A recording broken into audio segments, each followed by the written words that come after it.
कृष्णाय वासुदेवाय हरे परमात्मने प्रणतः क्लेशनाशाय गोविंदाय नमो नमः। अव्यवसायी मनुष्यों की बुद्धियां अनंत क्यों होती हैं, इसका हेतु आगे के 3 श्लोकों में बताते हैं।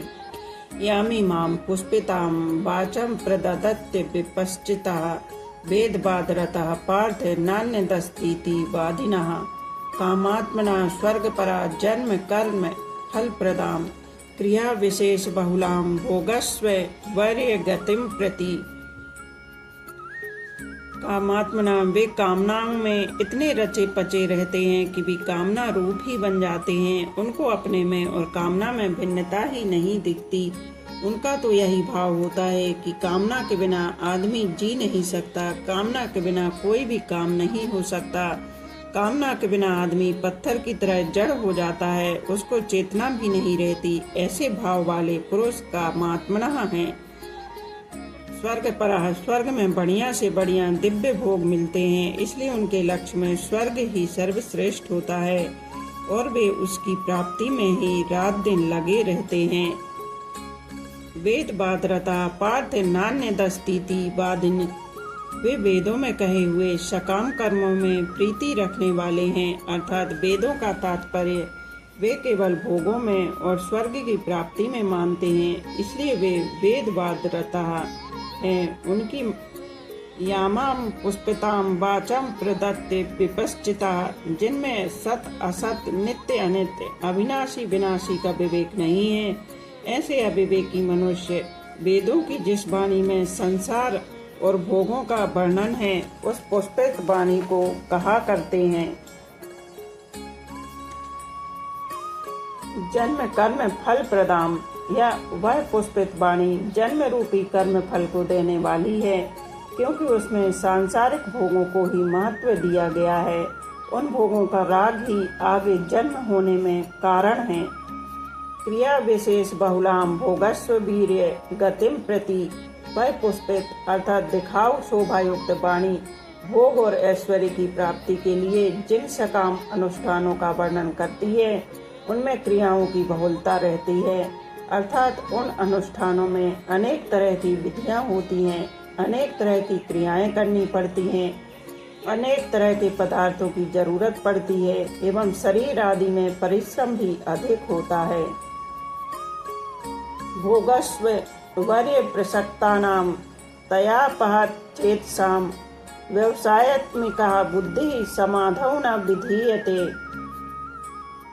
तयापस्त चेतसाम। पूर्व श्लोकों में जिस पुष्पित वाणी का वर्णन किया गया है, उस वाणी से जिनका चित्त अपहत हो गया है, अर्थात स्वर्ग में बड़ा भारी सुख है, दिव्य नंदन वन है, अप्सराएं हैं, अमृत है, ऐसी वाणी से जिनका चित्त उन भोगों की तरफ खिंच गया है।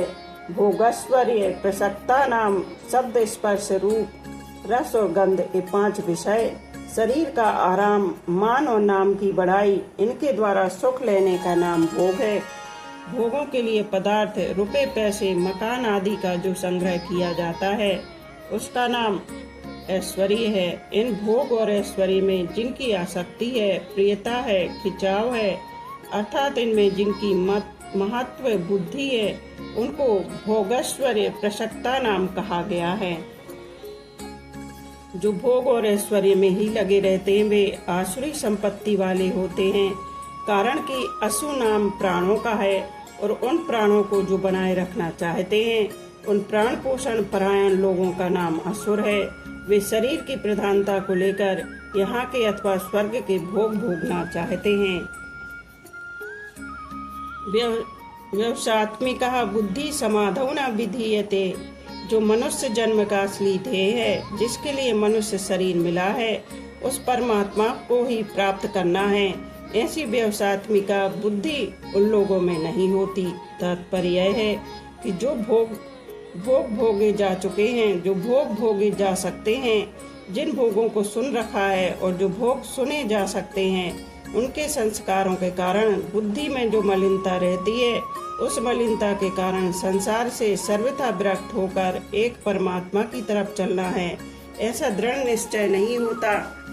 ऐसे ही संसार की अनेक विधाओं, कलाओं आदि का जो संग्रह है, उससे मैं विद्वान हूँ, मैं जानकार हूँ। ऐसा जो अभिमानजन्य सुख का भोग होता है, उसमें आसक्त मनुष्यों का भी परमात्मा प्राप्ति का एक निश्चय नहीं होता।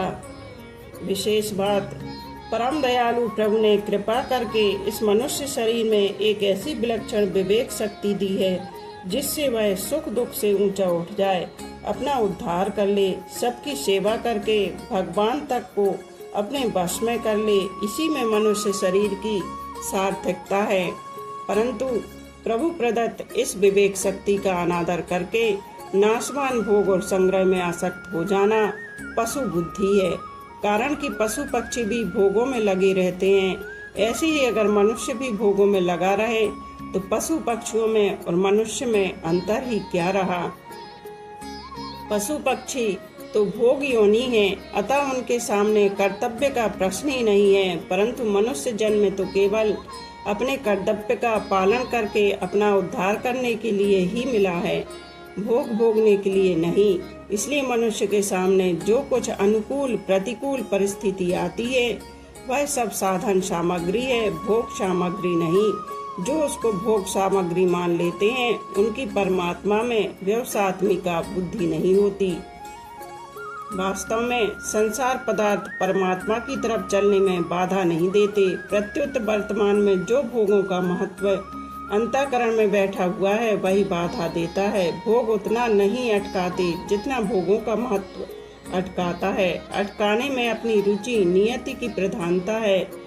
भोग और संग्रह की रुचि को रखते हुए कोई परमात्मा को प्राप्त करना चाहे तो परमात्मा की प्राप्ति तो दूर रही, उनकी प्राप्ति का एक निश्चय भी नहीं हो सकता। कारण कि जहाँ परमात्मा की तरफ चलने की रुचि है, वहीं भोगों की रुचि भी है। जब तक भोग और संग्रह में मान बढ़ाई आराम में रुचि है, तब तक कोई भी एक निश्चय करके परमात्मा में नहीं लग सकता, क्योंकि उसका अंतःकरण भोगों की रुचि द्वारा हल लिया गया। उसकी जो शक्ति थी वह भोग और संग्रह में लग गई। परिशिष्ट भाव अपने कल्याण में अगर कोई बाधा है तो वह है भोग और ऐश्वर्य, संग्रह की इच्छा। जैसे जाल में फंसी हुई मछली आगे नहीं बढ़ सकती, ऐसे ही भोग और संग्रह में फंसे हुए मनुष्य की दृष्टि परमात्मा की तरफ नहीं बढ़ सकती। इतना ही नहीं, भोग और संग्रह में आसक्त मनुष्य परमात्मा की प्राप्ति का निश्चय भी नहीं कर सकता। जो संसार को सच्चा मानता है, उसके लिए कर्मयोग शीघ्र सिद्धि देने वाला है। कर्मयोगी अपने कर्तव्य कर्मों के द्वारा संसार की सेवा करता है, अर्थात प्रत्येक कर्म निष्काम भाव से केवल दूसरों के हित के लिए ही करता है।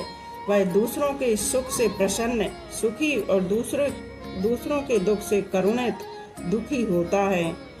दूसरों को सुखी देखकर प्रसन्न होने से उसमें भोग की इच्छा नहीं रहती, और दूसरों को दुखी देखकर करुणित होने से उसमें संग्रह की इच्छा नहीं रहती।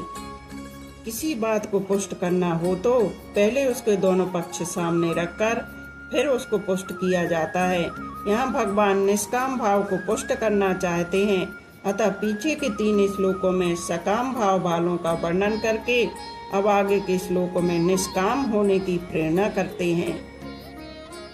त्रैगुण्य विषया वेदा निस्त्रेय गुण्यो भवार्जुन निर्द्वंद नित्य सत्वस्तुतो निर्योग क्षेम आत्मवान।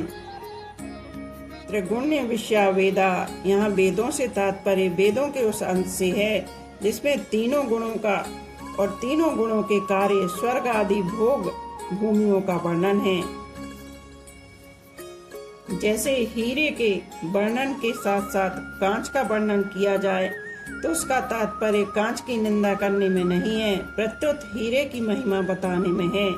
ऐसे ही यहाँ निष्काम भाव की महिमा बताने के लिए ही वेदों के सकाम भाव का वर्णन आया है, निंदा के लिए नहीं। वेद केवल तीनों गुणों का कार्य संसार का ही वर्णन करने वाले हैं, ऐसी बात भी नहीं है। वेदों में परमात्मा और उनकी प्राप्ति के साधनों का भी वर्णन हुआ है।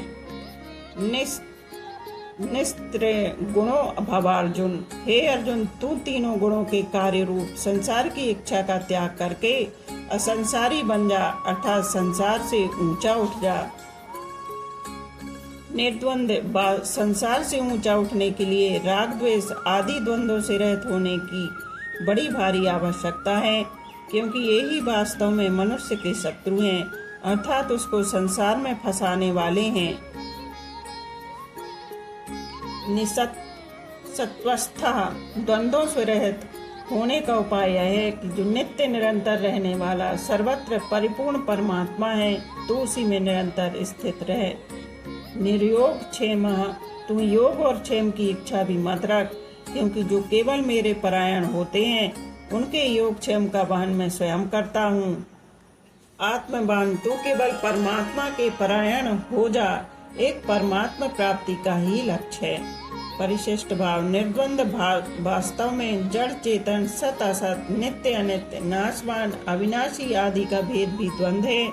योग और क्षेम की चाहना भी द्वंद है। द्वंद होने से सब कुछ भगवान ही है, इस वास्तविकता का अनुभव नहीं होता, कारण कि जब सब कुछ भगवान ही है, फिर जड़ चेतन आदि का द्वंद कैसे रह सकता है। इसलिए भगवान ने अमृत और मृत्यु, सत और असत दोनों को अपना स्वरूप बताया है। अमृत चे मृत्युश्च सद सच्चा। हम अर्जुन तीनों गुणों से रहित निर्द्वंद आदि हो जाने से क्या होगा, इसे आगे के श्लोक में बताते हैं। यावानर्थ उत्पाने सर्वथा समलुप्त दके तावान सर्वेषु वेदेषु ब्राह्मणस्य विजानतः। यावानर्थ उत्पाने सर्वथा समलुप्ते लुप्तोदके, जल से सर्वथा परिपूर्ण स्वच्छ निर्मल महान सरोवर के प्राप्त होने पर मनुष्य को छोटे छोटे जलाशयों की कुछ भी आवश्यकता नहीं रहती, कारण कि छोटे से जलाशय में अगर हाथ पैर धोए जाएं, तो उसमें मिट्टी घुल जाने से वह जल स्नान के लायक नहीं रहता, और अगर उसमें स्नान किया जाए तो वह जल कपड़े धोने के लायक नहीं रहता, और यदि उसमें कपड़े धोए जाएं तो वह जल पीने के लायक नहीं रहता। परंतु महान सरोवर के मिलने पर उसमें सब कुछ करने पर भी उसमें कुछ भी फर्क नहीं पड़ता, अर्थात कि स्वच्छता, निर्मलता, पवित्रता वैसी की वैसी ही बनी रहती है। तवान्न सर्वेषु वेदेषु ब्राह्मणस्य विजानतः। ऐसी ही जो महापुरुष परमात्म तत्व को प्राप्त हो गए हैं, उनके लिए वेदों में कहे हुए यज्ञ, दान, तप, तीर्थ, व्रत आदि जितने भी पुण्यकारी कार्य हैं, उन सब से उनका कोई मतलब नहीं रहता, अर्थात वे पुण्यकारी कार्य उनके लिए छोटे छोटे जलाशयों की तरह हो जाते हैं। ऐसी ही दृष्टांत आगे 70वें श्लोक में दिया है कि वह ज्ञानी महात्मा समुद्र की तरह गंभीर होता है, उसके सामने कितनी ही भोग आ जाएं, पर वे उसमें कुछ भी विकृति पैदा नहीं कर सकते। जो परमात्म तत्व को जानने वाला है और वेदों तथा शास्त्रों के तत्व को भी जानने वाला है, उस महापुरुष को यहाँ ब्राह्मणस्य विजानतः पदों से कहा गया है।